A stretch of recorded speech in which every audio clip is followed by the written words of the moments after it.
حاجتين لو عملتهم للبنجر ومحصول البنجر عندك هتوصل لأعلى إنتاج، قد يصل الفدان عندك ل50 طن للفدان. متخيل؟ ايه هما الحاجتين دولت ونعملهم ازاي؟ طيب هي مثلا علاجات ورش وكلام من ده، هو معظمه رش ورقي. وحاجتين، حاجة مرض وحاجات تسميد ورقي. تمام. هنتكلم في كل حاجة، لكن بعد ما نصلي على الحبيب صلى الله عليه وسلم. كمل معانا الفيديو للآخر عشان توصل اللي انت عايزه. فعشان تكمل الفيديو معانا للآخر، إن الله وملائكته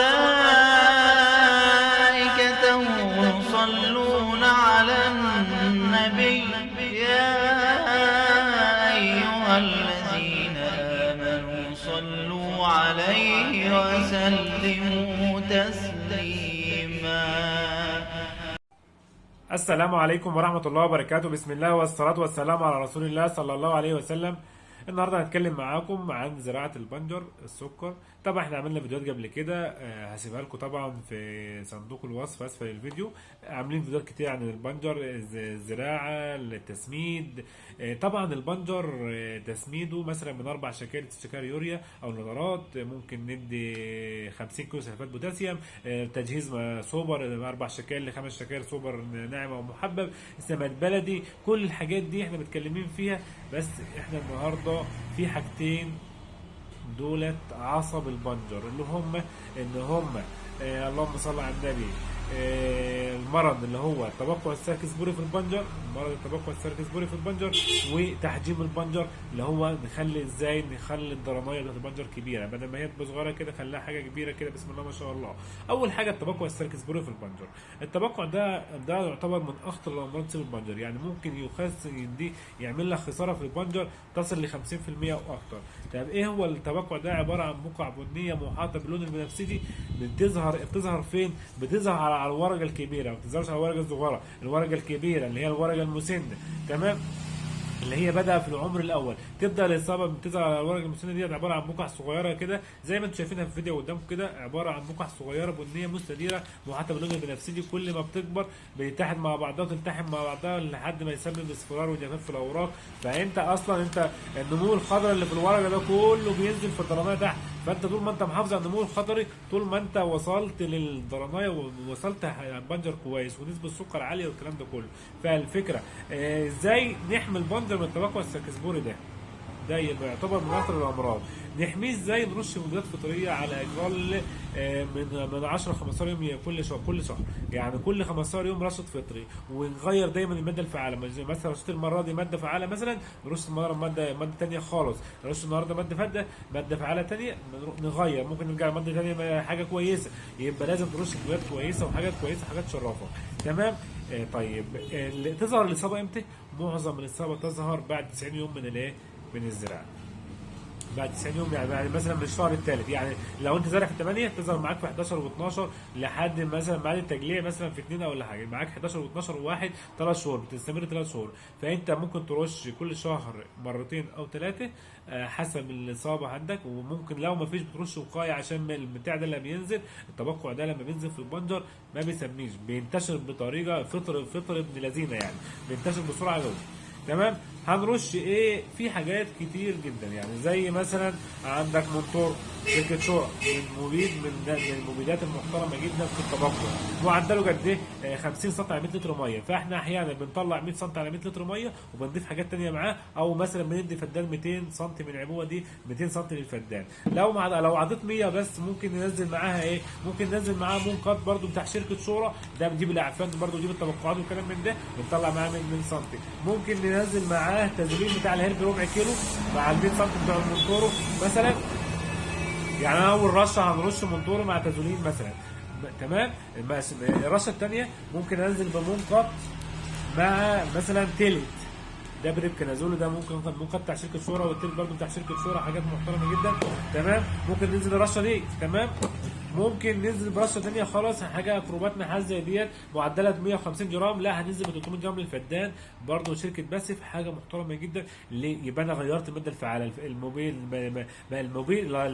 الفطر ما تكسبش مناعه المبيد. مش كل مره ارش منطورو، كل مره ارش منطورو، او كل مره ارش كروبات نحاس، لا نغير. تمام. ممكن ننزل بحاجه مثلا زي ديت سيفونات مصايل الهيستا بتاع شركه الهيلب، او زي توبسين مثلا عايز تنزل توبسين معاها كبريت ميكروني، وممكن الكبريت الميكروني تدخله مع اي حاجه من دولت، هو وقائي مفيش مشكله. يبقى انا ممكن انزل حاجه بدي اي حاجات من دولت شغاله معاك ممتازه جدا. في حاجه زي ديت ايكو برو برضو بريكانازول بتاعت شركه ريازه محترمه، منتج هندي، حاجه محترمه جدا وسعره في المتناول، حاجه محترمه جدا. تمام. يبقى لو قضيت انا على التبقى السكسبوري ده يبقى انا كده مسكت نص، اخدت محصول. طيب انا سميت كويس واللهم صل على النبي، وحطيت بوتاسيوم وحطيت سوبر وحطيت، عايز قد حاجات تسميد بقى ورقي لتحجيم البنجرايه معايا. هننزل بايه؟ هننزل اللهم صل على النبي بسطرات بوتاسيوم، حاجه شركه كويسه ومعاها حاجات تانية برضو. صل على النبي. انا بنصح الناس عندنا مثلا حاجه زي كده، اجري بوتاسيوم شركه اليكس كيم، حاجه محترمه 36% سطرات واسيتات، لا حاجه محترمه جدا. يعني طبعا ده يعمل على زياده حجم الثمار والدرامات، يعمل على نقل السكريات في النبات، ينشط التلوين الطبيعي للثمار، زياده نسبه السكريات في الثمار، يعمل على امتلال الخلايا وصلابتها، زياده تحمل النبات للظروف المغيره، يساعد النبات على الوقايه من الامراض. في المميزات كده ازاي؟ معدله قد ايه؟ نص لتر للفدان، يعني ده لو خدت منه لتر يرش معاك مرتين للفدان، هنرش كل 15 يوم بعد 90 يوم.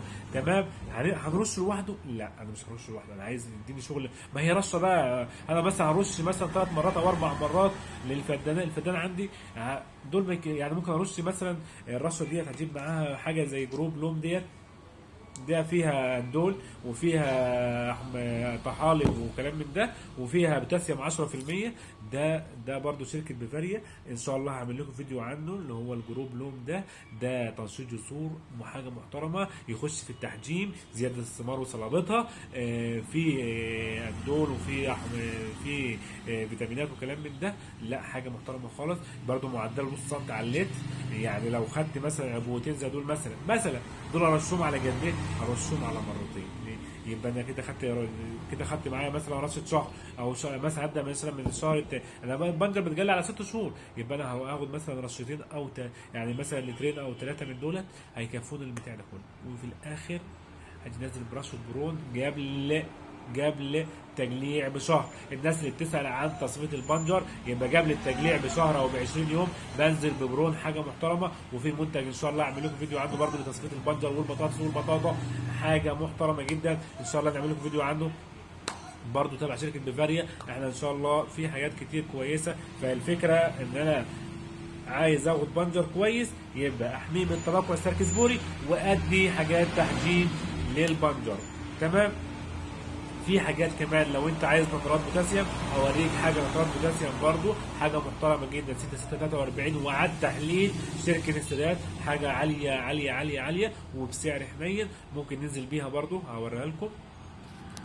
ده اللي بقول لك عليه 643 يعني 6 فوسفور و6 نيتروجين ومعاه 43% بوتاسيوم. على التحليل وشفت التحليل حاجه محترمه جدا، نتائج محترمه. ده هيديك تحجيم برضو لو هو ارخص من اللي هو سطرات، بس السطرات اعلى صور البوتاسيوم من السطرات والاسيتات، اللي هو ده السطرات والاسيتات اعلى صور البوتاسيوم، يعني بيستجيب معاك بسرعه. لو عايز تنزل بحاجه حنينه ونتيجه برضه نترات البوتاسيوم ده نتائج من المركبات المحترمه جدا، اللي هو شركه السادات، حاجه محترمه خالص، نتائجه محترمه. هننزل مثلا بكيلو من ده مع تمن من ده مثلا او ربع من ده اللي هو جروب لوم ده، لا اتفرج على النتائج، بسم الله ما شاء الله، نتائج محترمه جدا، حاجه عاليه خالص، بسم الله ما شاء الله.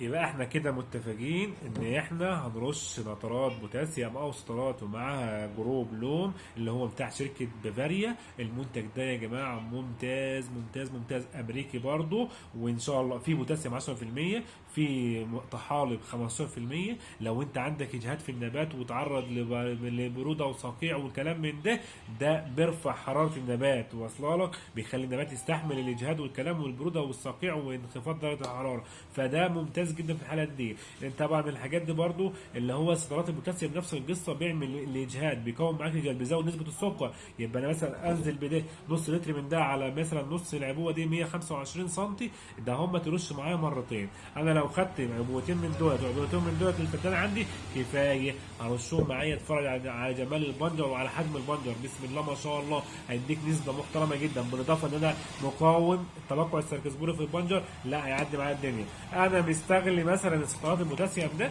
هنزل بحاجه زي دي وهيديني برضو بنسبه 80 90% نفس النتيجه، مع مثلا ممكن ادي مثلا ده مع ده اللي هو نترات البوتاسيوم، ونتائج محترمه، وعلى التحليل حاجه محترمه جدا، حاجه هتشرفك بسم الله ما شاء الله. تمام.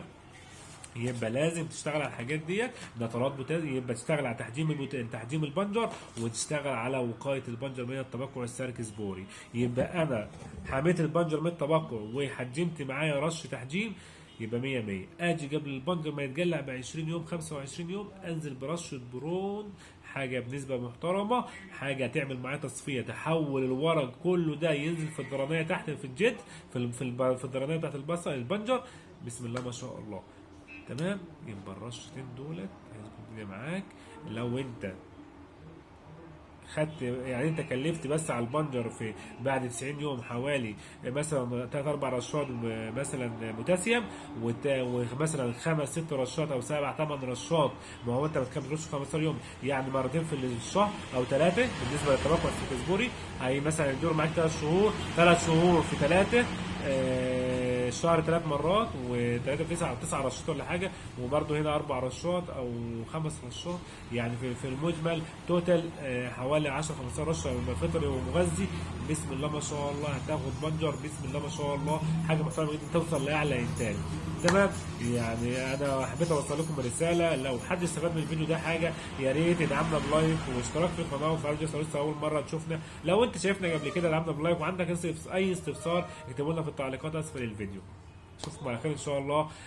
محتاج اي حاجات من الحاجات اللي احنا عرضناها ديت، اي منتج احنا نقدر نوصله لك برضه في اي مكان في مصر. اتكلمنا على الرقم ده اللي هو 012 800 9670. طبعا احنا هنغير الزراعه في مصر، هنرش حاجات كويسه. انا مش عايز كل شويه راح ارش مبيد كده وما فيش نتيجه، لا انا عايز ارش حاجات كويسه. عايزك تروح للراجل التاجر تقول له انا عايز مبيد كويس، ما يهمنيش الفلوس، انا اهم حاجه اخد منك المبيد يجيب معايا نتيجه. ما جابش معايا نتيجه انت تحاسبه في الحته دي على مسؤوليته هو. قول له انا عايز حاجه كويسه، هيقول لك غاليه ومش غاليه وكلام. قول له انا مش هرش كل يوم، انا مثلا عايز رشه كل 15 يوم كل 20 يوم، تجيب معايا نتيجه. انا ماليش دعوه، انا ما بجيبش فلوس في الميه، انا عايز حاجه تجيب معايا نتيجه. عايز رشه ارش الزرع اخد نتيجه، اخر السنه اخد محصول، عشان اورد مثلا البنجر الاقي حاجه، مثلا الاقي قرش، ما انا صرفت، مش هصرف على الفاضي وما الاقيش نتيجه. تمام. اشوفكم على خير ان شاء الله، وانتظرونا في فيديوهات قادمه عن اي زرع ان شاء الله. احنا هنتكلم فيها عن الجمح، في حاجات كتير برضو احنا هنتكلم فيها عن البنجر. مكملين معاكم باذن الله، واشوفكم على خير ان شاء الله في فيديو قادم، والسلام عليكم ورحمه الله وبركاته.